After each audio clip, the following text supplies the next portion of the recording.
Nag-agree nga para sa kanyang contract extension etong si SG Bilangel sa Korean Basketball League. Ayon sa report na tinanggap nga ni SG Bilangel ang 2 years contract extension na nagkakahalaga ng $195,000 per year. Sa peso ay aabot ito ang kanyang sahod ng 11 million pesos bawat taon.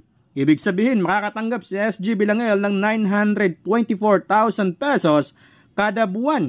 Ang laki Naging maganda kasi ang performance ni Bilangel sa KBL na kung saan ay ginamit siya bilang role player ng kanilang kupunan. Sa katunayan, ngayong season sa KBL ay nag-average nga itong si Bilangel ng 12.6 points at almost 4 assists per game. Samantala, mainit na pinag-usapan ngayon ang posibleng next destination ni Kai Sotto after ng stint nito sa Japan B-League. So, may dalawang liga ang mataas ang tsansa na mapuntahan ni Kai Sotto, which is ang Japan B-League or ang NBL Australia. Sa Japan, posible nilang uulitin ang ginawa noon ng Hiroshima Dragonflies kay Kai Sotto na kung saan ay pinapirma muna ito ng kontrata ng Hiroshima para ma-secured na babalik nga ito sa Japan B-League.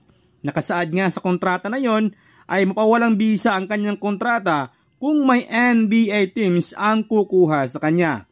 Ayon sa report na interesado nga etong FE Nagoya kay Kabayan or posibleng Yokohama ang gagaya sa ginawa noon ng Hiroshima kay Kai Sotto. Sunod etong NBL Australia. Muling nabuhay ang usaping NBL Australia matapos na may NBL team ang nagka-interest dito kay Kai Sotto. Hindi lingid sa kaalaman ng NBL na nag-improve na nga ang laruan ni Kai Sotto. May mga maling nangyari kasi noon sa NBL na kung saan ay pinapirma si Kai ng dating head coach ng Adelaide 36ers pero kalaunan ay tinanggal pala ito at pinalitan nga ni CJ Broughton. At yun nga, hindi naging fit sa sistema ni Coach CJ Broughton etong si Kai Sotto. Well, wala namang problema kung mapunta sa NBL si Kai sa taas ng kalidad ng basketball sa Australia. Talaga mapapalaban ka talaga dito.